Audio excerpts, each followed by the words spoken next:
Okay, सो हम लोग बात कर रहे थे रीर और नीर के बारे में। तो हमने एक चीज सुबह में की क्लास में एस्टैब्लिश कर लिया था ना, कि नीर और रीर साथ चलने वाली चीजें हैं, और दोनों में डिफरेंस क्या है। Real effective exchange rate stands for REER, और nominal effective exchange rate stands for NEER. तो दोनों में फर्क क्या है? इन्फ्लेशन का फर्क है। इन्फ्लेशन का फर्क है कि नहीं। एक इन्फ्लेशन को काउंट करता है, दूसरा इन्फ्लेशन को रिमूव करके अपना फाइनल वैल्यू लेके आता है कि नहीं। तो ये जो है, इसमें है क्या, व्हाट इज दिस? तो this is actually an understanding of a nation's currency value concerning its major trading partner. अब यहां पर जो है क्या होता है, एक करेंसी होती है जो कि डोमेस्टिक करेंसी होती है, इंडिया के केस में रुपी, येस वर्सेस आय प्लॅन करणार आहे. चांगली येस आहे. Versus basket of currency. क्या होता है? Basket of currency. Okay, that was not me. Basket of currency, currency versus your domestic currency versus basket of currency. और ये बास्केट ऑफ करेंसी किसका रहता है? In general your major trading partners का। तो बास्केट ऑफ करेंसी का मतलब क्या होता है? एक आपने थोड़ी बास्केट बनाया, उसमें अलग अलग टाइप के करेंसी रखे, नहीं। इट्स अ थियोरेटिकल बास्केट, और उसमें बहुत सारे करेंसीज का वेटेड एवरेज लेते हैं। क्या लेते हैं? वेटेड एवरेज लेते हैं। ये कहीं और सुना है क्या आपने? सीपीआई डब्ल्यूपीआई में सुना है? सीपीआई डब्ल्यूपीआई में, है ना, सुना होगा। तो क्या थोड़ा बेसिक कम क्लियर है? बेसिक व्हाट रीर और नीर आर ट्राइंग टू डू, रीर और नीर आर ट्राइंग टू डू, ठीक है। और रीर क्या है? It is the weighted average of a country's currency when compared to an index or basket of other major currencies. मतलब रीर क्या होता है? रियल इफेक्टिव एक्सचेंज रेट, एक weighted average of a country's currency, country के currency का weighted average होता है जब आप उसको कंपेयर करते हो उसके इंडेक्स या बास्केट से ऑफ अदर मेजर करेंसी। रुपी को हमने किससे किया? दिरहम, युआन, और कौन कौन सा है? US dollar, euro. समझ रहे हो क्यों मैं दिरहम क्यों कह रहा हूं, क्यों मैं युआन कह रहा हूं? Why I am saying euro, why I am saying dollar? All these are major trading partners of India और नॉट। मालदीव्स का मालदीवियन रुपी कैसे आप डालोगे? क्या मालदीव्स एक मेजर ट्रेडिंग पार्टनर है हमारा? Major trading partner by volume देखोगे ना, परसेंटेज वाइज में नहीं कह रहा। परसेंटेज वाइज तो फिर तो नेपाल, भूटान, बांग्लादेश हो जाएगा। परसेंटेज वाइज हो जाएगा, है ना। यहाँ पर हम देखने, हमें हमें क्या देखना है? वॉल्यूम वाइज किसके साथ हम ज्यादा ट्रेड करते हैं, वॉल्यूम के बेसिस पे। अब मान लिया कि एक मैं आपको just just to give you an idea of volume, हमने पता है डैम बनाया था। एक हमने डैम बनाया था, सिर्फ एक डैम बनाया था भूटान में, और उस साल भूटान का जीडीपी ग्रोथ रेट 20% हो गया था। मैंने आई थिंक ये क्लास में पहले भी बता रखा है कि भूटान में एक डैम हमने बनवाया था, और उस डैम में 20% जो है जीडीपी बढ़ गया था। So that is the thing, right. These countries R India के लिए बहुत इंपॉर्टेंट है, लेकिन वर्ल्ड स्टेज पे when you talk about these countries on the world stage, उतना इम्पैक्ट नहीं क्रिएट कर पाती हैं ड्यू टू देयर साइज। तो इसीलिए जो वेटेड एवरेज हम कैलकुलेट करेंगे, कंपेयर करेंगे, बास्केट ऑफ करेंसी में क्या होगा? युआन होगा कि नहीं होगा? Chinese yuan, Chinese yuan. China के साथ हम बहुत बड़ा ट्रेड करते हैं। किसके फेवर में है चाइना के साथ हमारा जो इंडिया चाइना ट्रेड है? किसके फेवर में टिल्टेड है? चाइना के फेवर में टिल्टेड है। गुड। यूएस के साथ करते हैं कि नहीं? तो यूएसडी होगा, यूएस डॉलर। किसके फेवर में टिल्टेड है? किसके फेवर में टिल्टेड है? हमारे फेवर में टिल्टेड है। India has more exports than imports. Okay, what about UAE? What about UAE? किसके फेवर में टिल्टेड है? हमारे फेवर में टिल्टेड है। ओके, आपको लगेगा, यहाँ पर आप दिमाग अपना लगा सकते हो कि ऑयल ज्यादा आ रहा है यूएई से, लेकिन ऐसा नहीं है, हम ऑयल ज्यादा नहीं लेते। और दुबई में तो ऑयल वैसे है भी नहीं, और यूएई एज अ होल हम ज्यादा ऑयल नहीं लेते। ऑयल हमारा कहाँ से आता है? सऊदी से आता है, इराक से आता है। इराक बहुत बड़ा हमारा पार्टनर है। इराक से आता है, सऊदी से आता है, कुछ हमारा वेनेजुएला से भी आने लगा है। But Iraq is the biggest partner, one of the largest partner of oil is Iraq, and then Saudi Arabia. Okay, तो इंडिया जो है अपना मेन ऑयल इन कंट्री से मंगाता है, लेकिन यहाँ से यूएई में हम बहुत सारी चीजें भेजते हैं। उसके पीछे का रीजन क्या है? एक बड़ी इंडियन कम्युनिटी है, और वहां पर जो जितने भी अगर आप देखेंगे बिरयानी मसाला ये वगैरह सब जो है इंडिया ही भेजता है। It reflect a nation's international competitiveness vis-a-vis its trade partner. ये क्या करता है? ये रिफ्लेक्ट करता है एक नेशन का इंटरनेशनल कॉम्पिटिटिवनेस, एक नेशन का international competitiveness vis-a-vis its trade partners. इसका कैलकुलेशन मेथड क्या होता है? रीर जो है, it is calculated by averaging bilateral exchange rates between a nation and its trading partner, weighted based on the trade allocation of each partner. अब ये चीज आपको बिल्कुल समझ में आ गई होगी। ये मैं क्या बोल रहा हूं, हमने जो बास्केट लिया था उसमें सबको क्या इक्वली दिया जा रहा है हिस्सा? चाइना के साथ क्या हमारा सेम परसेंटेज ऑफ ट्रेड है यूएस के जितना, या यूएस का सेम है यूरोपियन यूनियन जितना? नहीं है, तो अलग अलग देंगे। किसी का 40%, किसी का 10%, किसी का 30%, किसी का 20%। Just like you might have heard in the, किसमें आपने सुना होगा, ये इंडेक्स ऑफ आईआईपी में, इंडेक्स ऑफ इंडस्ट्रियल प्रोडक्शन में जिस तरीके से प्रोपोर्शन पे डिपेंडेंट होता है, उसी तरीके से इस बास्केट में आप डालेंगे। Okay, the formula involves raising each exchange rate to a power corresponding to its weight, then multiplying all rates and scaling the result by 100। तो ये हमारे लिए समझना इंपॉर्टेंट नहीं है, आपको थियोरेटिकल है। देखिए, इकोनॉमिक्स एक चीज समझिएगा, my sister is doing economics. Okay, तो इकोनॉमिक्स जब वो पढ़ती है तो सेम टॉपिक्स पढ़ती है, लेकिन उसका इकोनॉमिक्स होता है मैथ्स बेस्ड, सम बेस्ड। वो सम करवाती है कि मतलब ये सम कैसे सॉल्व होगा। वेर एज जो हम यूपीएससी वाले स्टूडेंट पढ़ते हैं, दिस इज थ्योरी बेस्ड। क्योंकि आप जब आईएएस बनिएगा या आप आईआरएस बनिएगा, तो आपको कैलकुलेशन बहुत कम करना होगा, तो उस हिसाब से ट्यून्ड है। Do you understand that what you can skip while reading the statement? यहां समझ लीजिए कि आपको क्या करना पड़ता है। जिसका जो वेट है, मतलब हर करेंसी का in the basket of currency weight will be different depending upon what kind of trade percentage we have with that country. तो उसको क्या करेंगे? उसको रेज करेंगे। उसको क्या करेंगे? रेज करेंगे अकॉर्डिंग टू देयर वेट। उसके बाद मल्टीप्लाई कर देंगे सारे रेट्स को, और फिर स्केल कर देंगे रिजल्ट बाय 100, ताकि एक नंबर हमें मिल जाए।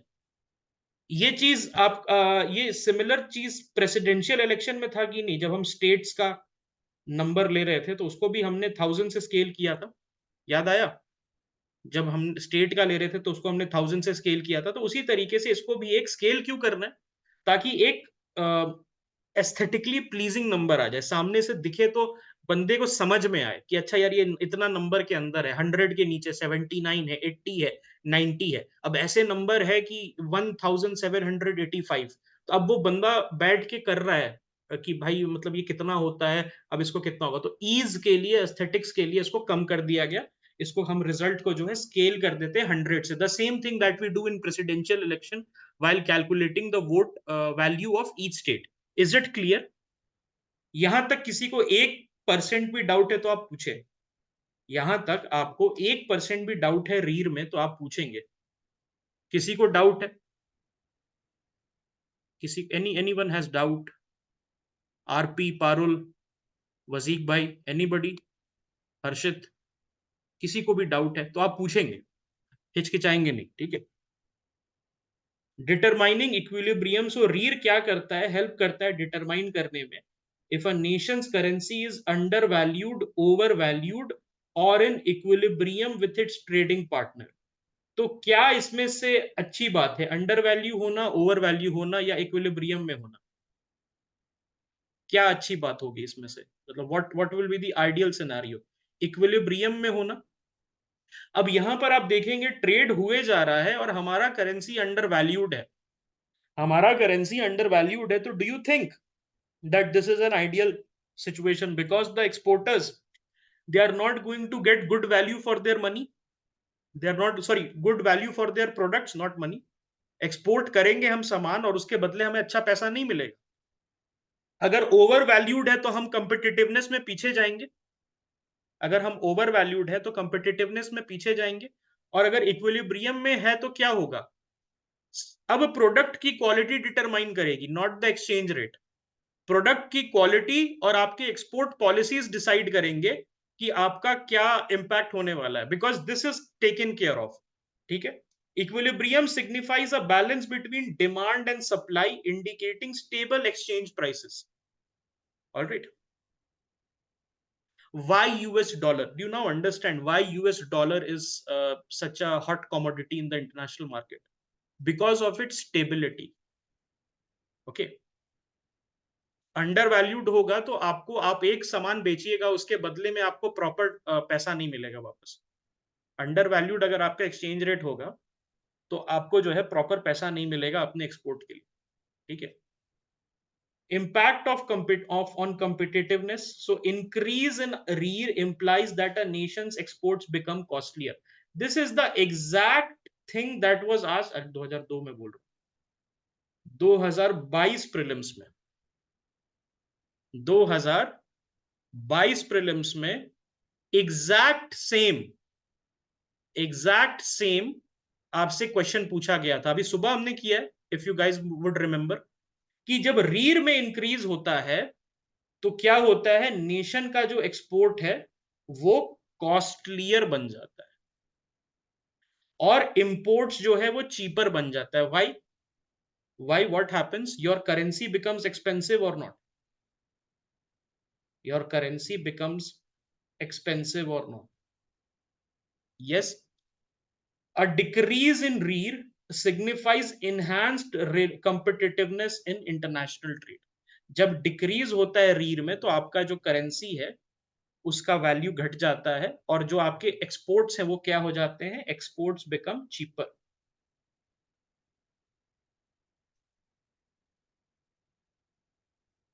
Exports become what? Cheaper. Relation to nominal effective exchange rate की बात करते हैं. सो नीर when it is adjusted for inflation will equal REER. तो यहां पर आप समझिए नीर माइनस इन्फ्लेशन, यहां पर इसको ही ये एडजस्टमेंट कह रहा है और उसके बाद वो क्या बन जाता है? रीर. तो ये स्टेटमेंट समझ में आया?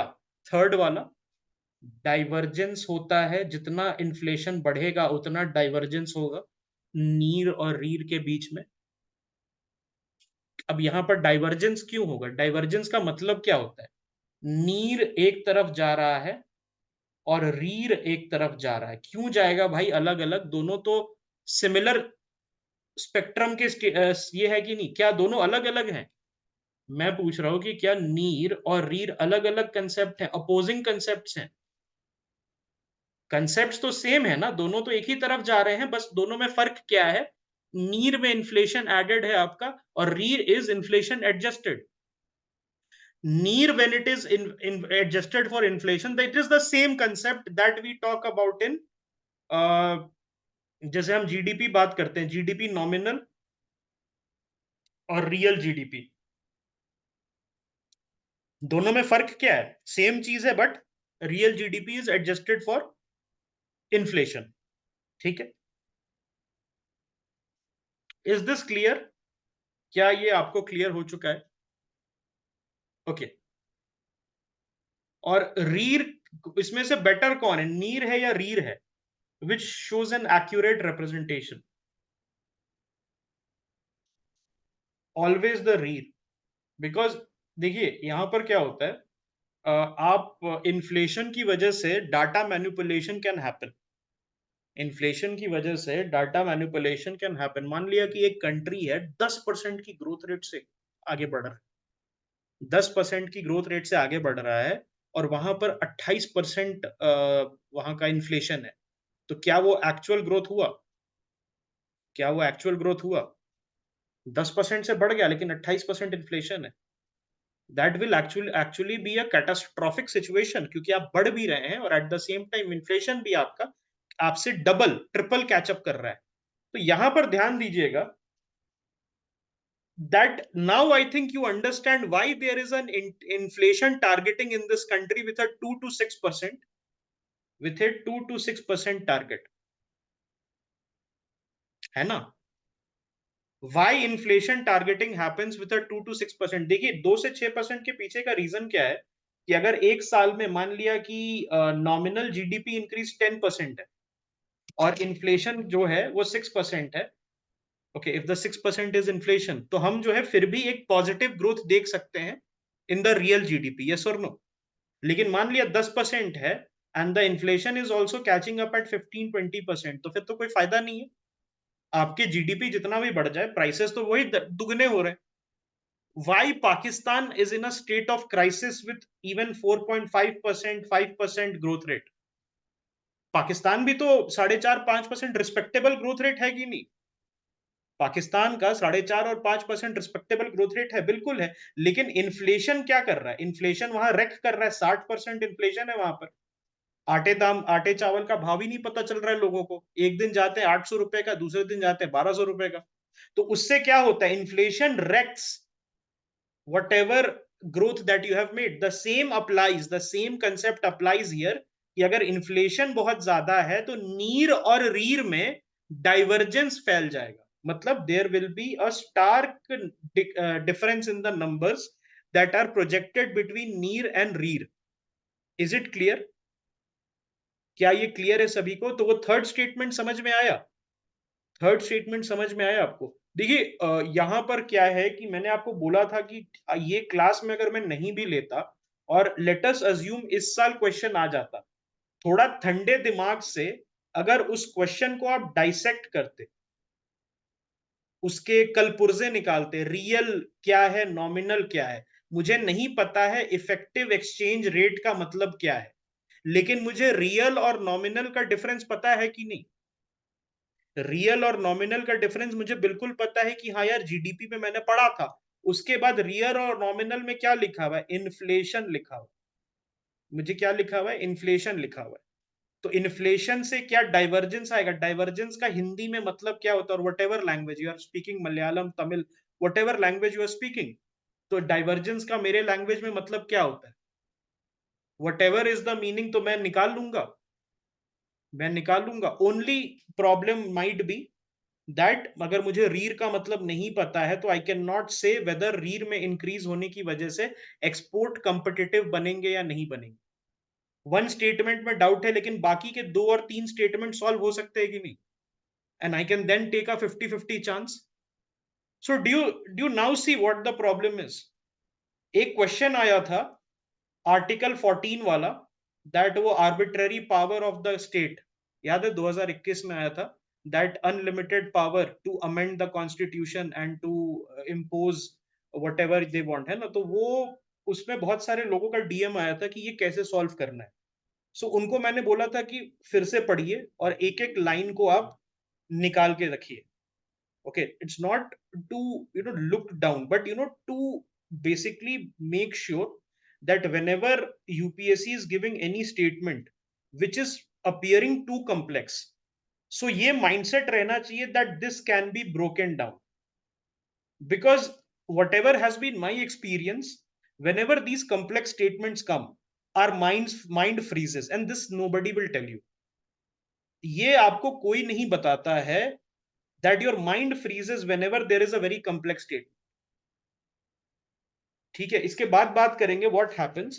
तो यहां पर होता क्या है, what happens here is that, देखो कोचिंग में आपको जो है, जिन बच्चों का निकल जाता है उनको तो आगे आके शाबाशी दे देंगे, बट जिनका नहीं निकलता उनको कोई बताने वाला नहीं है।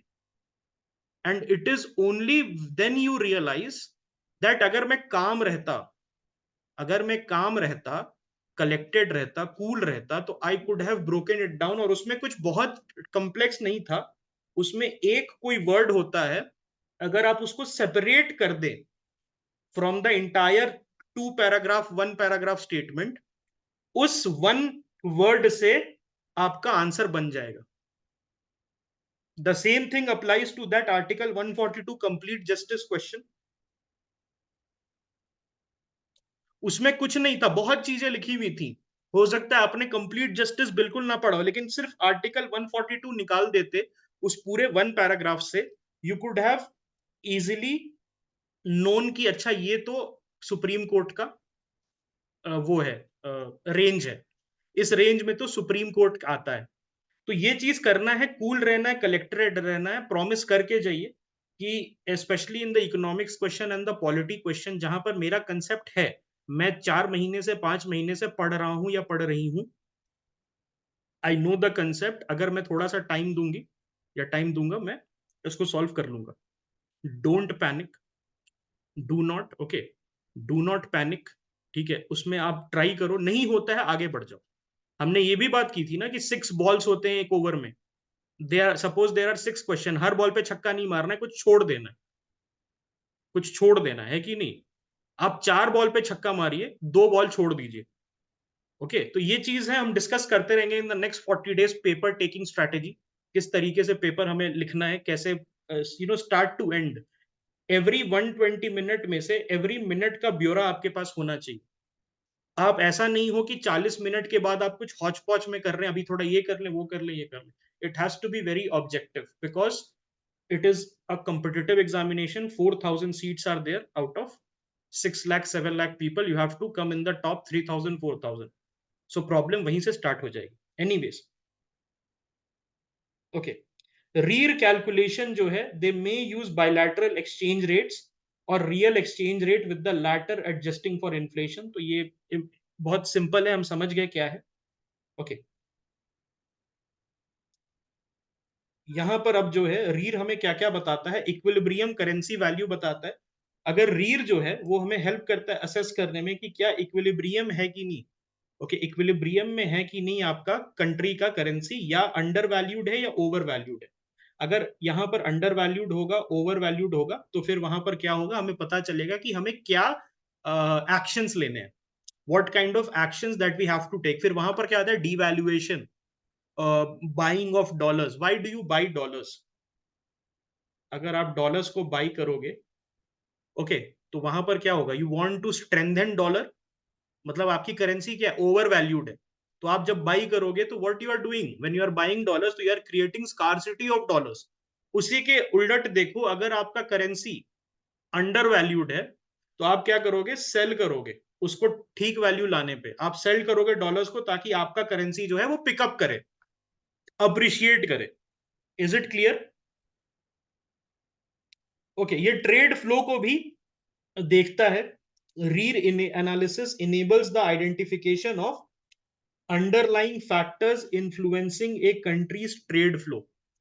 तो एक कंट्री के ट्रेड फ्लो को भी ये दिखाता है कि किस तरीके से आप ट्रेड फ्लो को ट्वीक कर सकते हैं। जब आपको रीर के बारे में पता चलेगा तो you can fill the gaps, किस तरीके से आपका करेंसी, देखिए बहुत सारी चीजें होती है when you are talking about trade. आपका पॉलिसी जैसे पीएलआईज हो गया, प्रोडक्शन लिंक इंसेंटिव स्कीम हो गया, आपका भारतमाला प्रोजेक्ट हो गया, जिससे लॉजिस्टिक्स, डेडिकेटेड फ्राइट कॉरिडोर्स, ये सारी चीजें आती है। अब इतने सारे अच्छे अच्छे चीजें आप कर रहे हैं, but at the same time your exports are not picking up because your currency is overvalued। तो ये हमें कहां से पता चलेगा, रीर से पता चलेगा। And then we can take it from there, मतलब हम जो है अपने पॉलिसीज के बेसिस पे एक्सपोर्ट्स को बढ़ा सकते हैं, ना कि किसी प्रॉब्लम की वजह से कि because your currency is so over valued that जब हमारा सामान पहुंचता है अमेरिकन कोस्ट पे, तो वहां पर they are not getting picked up when compare to Bangladeshi, Vietnamese या कंबोडियन गुड्स। ठीक है, इज इट क्लियर कैसे रीर के थ्रू आप कर सकते हो? ऑल राइट, हाँ, तो हाइपोथेटिकल सिनेरियो एक लेते हैं यहां पर। It demonstrate how trading relationship works, तो आपका ट्रेडिंग रिलेशनशिप को भी बताता है। Okay, and currency weight affects the rear calculation. Example, US conducts 70% of its trade with the Eurozone, 20% with Great Britain और 10% with Australia। तो फिर वहां पर क्या होगा, ऑस्ट्रेलियन डॉलर को कितना, किस पावर से रेस किया जाएगा, कितने पावर से रेस किया जाएगा, 10%, और फिर उसको स्केल डाउन किया जाएगा, है कि नहीं। ग्रेट ब्रिटेन को कितना एवरेज दिया जाएगा, उसमें कितना परसेंट बास्केट में जगह दी जाएगी ब्रिटिश पाउंड को, पाउंड स्टर्लिंग को कितना दिया जाएगा 20%, और यूरो यूरो यूरो को कितना दिया जाएगा, यूरो को 70%। तो यहां से हमें यह भी पता चल रहा है कि किस तरीके से ट्रेडिंग पार्टनरशिप स्क्यूड है, किस तरीके से ट्रेडिंग पार्टनरशिप स्क्यूड है, किसके फेवर में स्क्यूड है। जब हम रीर का बास्केट देखते हैं, when we see the REER's basket, that okay in the REER basket 70% is allocated to the euro. It means that the US has greater trade with euro, European Union. Yes. Okay. अब जैसे यहां पर आप समझिए कि मान ले कि यूरो में चेंज आया, यूरो में चेंज आया और ऑस्ट्रेलियन डॉलर में चेंज आया इस बास्केट में। ये अमेरिका का बास्केट है, मैं इंडिया की बास्केट के बारे में बात नहीं कर रहा। ऑस्ट्रेलिया का बास्केट है और सॉरी इंडिया और यूएसए का बास्केट है, आई एम सॉरी यूएसए का बास्केट है, और इसमें चेंज आया यूरो में और ऑस्ट्रेलियन डॉलर में। तो फिर किससे ज्यादा प्रॉब्लम होगी यूएस को, किससे ज्यादा प्रॉब्लम होगी? यूरो से की होगी कि नहीं? Euro has 70% weightage, euro has 70% weightage, तो वहां से प्रॉब्लम आनी शुरू हो जाएगी। वाई? बिकॉज सबसे बड़ा ट्रेडिंग पार्टनर है, तो उसके साथ सबसे ज्यादा ट्रेड होती है, तो यूरो को सबसे ज्यादा वेटेज है। और जैसे ही यूरो में कुछ चेंज आया नेगेटिव पॉजिटिव, तो यूएस जो है वो चौकन्ना हो जाएगा, that okay this is the problem that is happening. जब इंडिया का बीओपी क्राइसिस हुआ था, उसके पीछे का एक मेजर रीजन क्या था? क्या कुछ ट्रेड रिलेटेड प्रॉब्लम थी क्या, वेरी सिमिलर टू दिस?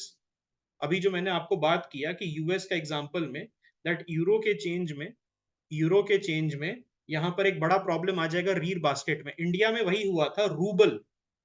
अभी देखिए होता क्या था कि यूएसएसआर जो है, यूएसएसआर वाज योर, हम चैरिटी करता था वर्ल्ड के कंट्रीज के साथ।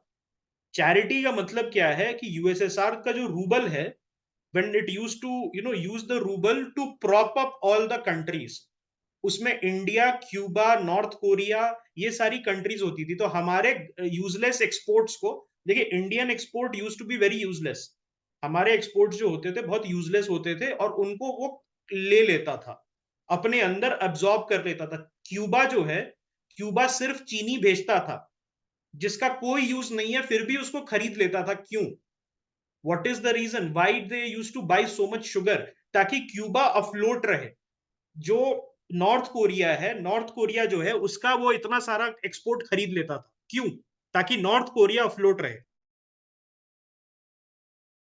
सो ये जब हुआ कि यूएसएसआर कोलैप्स करने लगा, अब आप देखिएगा राजीव गांधी के समय रिपोर्ट आ गई थी 1980s में, अर्ली 1980s, इवन आई से इंदिरा गांधी 1982 में पता चल चुका था दैट वी आर पेइंग मोर।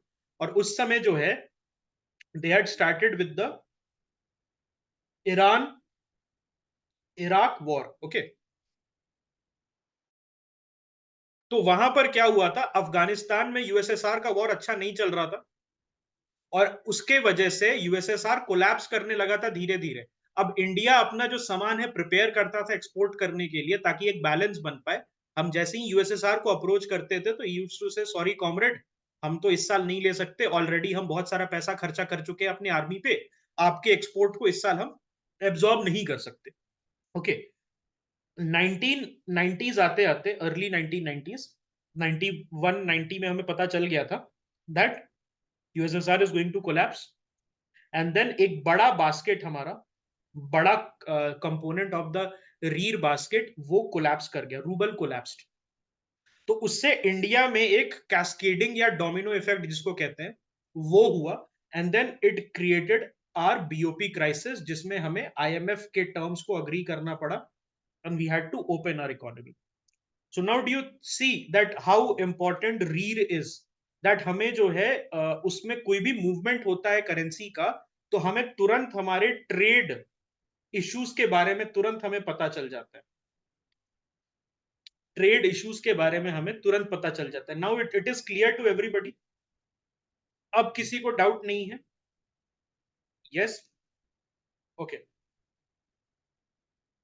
अब बात करते हैं स्पॉट एक्सचेंज रेट के बारे में, एक ऑक्सिलरी टॉपिक है स्पॉट एक्सचेंज रेट। तो spot exchange rate indicates the current price for exchanging one currency for another with delivery typically set for earliest possible value date. मतलब कि ये जो स्पॉट एक्सचेंज रेट में क्या करते हैं, स्पॉट मतलब ऑन द स्पॉट समझते हैं, व्हेन आई से ऑन द स्पॉट काम हो रहा है, मतलब वहीं पर इमीडिएटली आप जो है अभी के अभी जो है करेंसी को, ओके, एक करेंसी को दूसरे के लिए चेंज कर दे रहे हैं.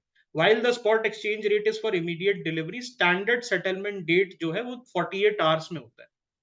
तो 48 आवर्स में स्टैंडर्ड होता है, ऑल्दो इमीडिएटली भी पॉसिबल है.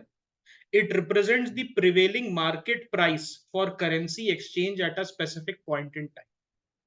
ओके, अब देखिए जैसे कि हमारा कतर के साथ रिलेशंस है, तो कतर के साथ हमने 48 बिलियन डॉलर्स का नेचुरल गैस डील साइन कर दिया. दैट कतर से हम जो है 48 या something 60 billion, I am not very sure, I think 2048 तक का 60 बिलियन था.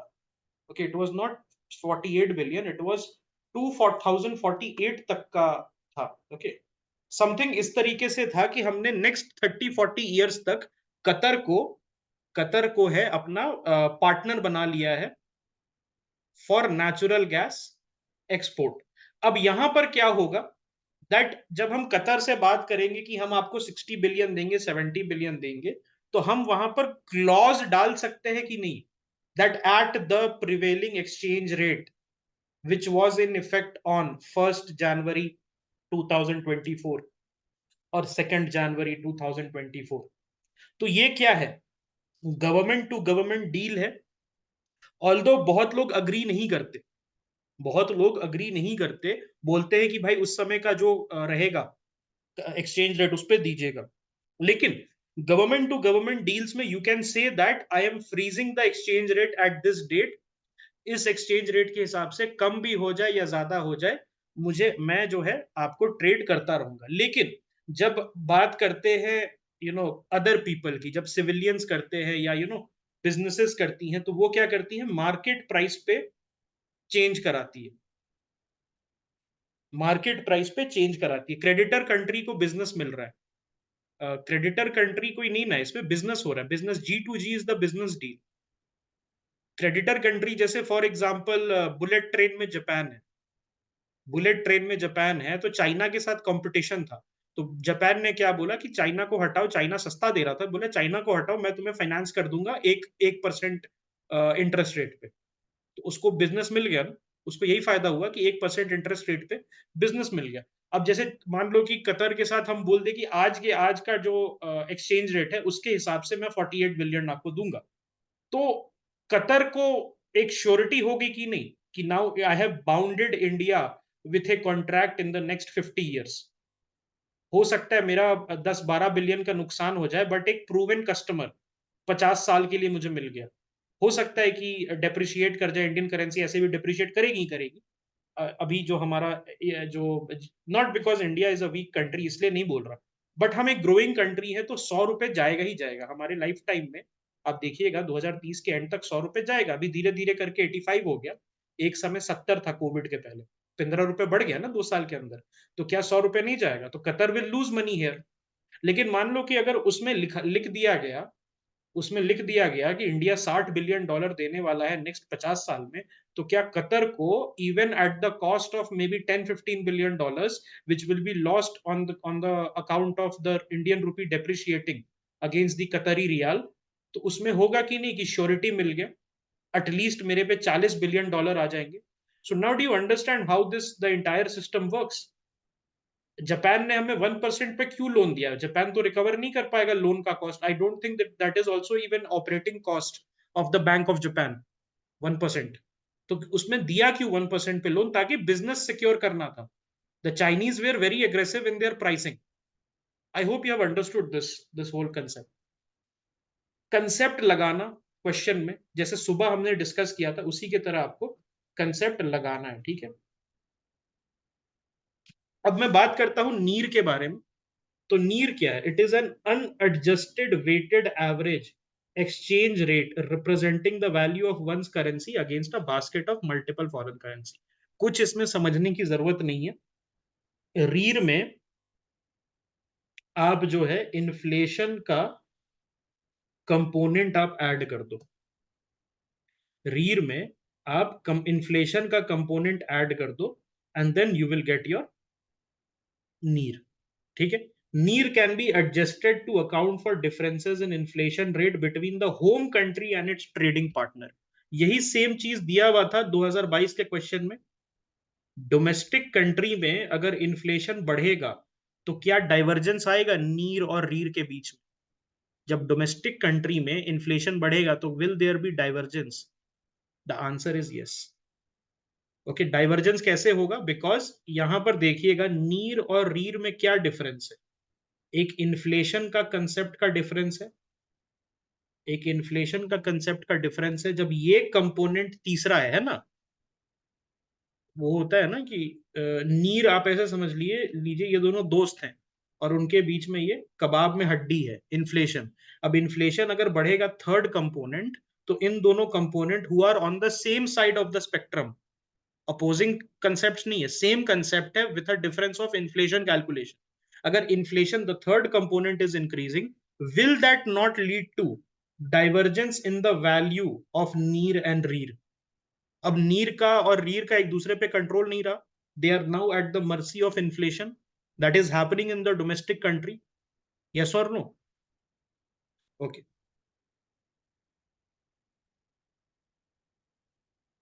ठीक है,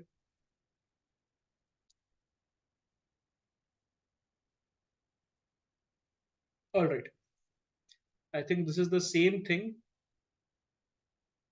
हाँ, यहां पर आप देखिए एक और चीज है कि जब नीर का कोएफिशिएंट जब एक के ऊपर जाएगा, it indicates that the home country's currency is valued higher. तो एक्सपोर्ट्स क्या होंगे? Exports will become less competitive, and when there will be a lower NEER coefficient, फिर क्या होगा? जो वन के बिलो रहता है, it will suggest that the home currency is valued lower compare to the currencies in the basket.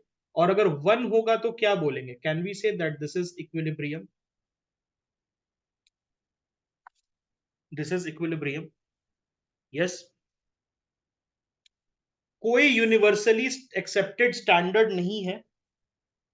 जो भी country अपनी अकाउंटिंग कर रही है वो अपना बास्केट ऑफ करेंसी डाल सकती है, ओके, अपने हिसाब से उसको रेज कर सकती है। तो there is no universally accepted standard, please remember this, for selecting a basket of currency for near calculation. Different institutions have different currency baskets tailored to their specific requirements. Okay, और कहां से data लेते हैं? Data कहां से लेते हैं? International financial statistics, जो कि आईएमएफ जो है पब्लिश करता है। ओके, आईएमएफ जो है वो पब्लिश करता है, ठीक है। क्या ये क्लियर हो गया सभी को, नीर और रीर? अब आप कोई भी टाइप का क्वेश्चन बना सकते हैं, किसी को भी डाउट है तो पूछ सकता है, किसी को भी डाउट है तो वो पूछ सकता है। Any one has any doubt? Okay, मैं अज्यूम कर रहा हूं नहीं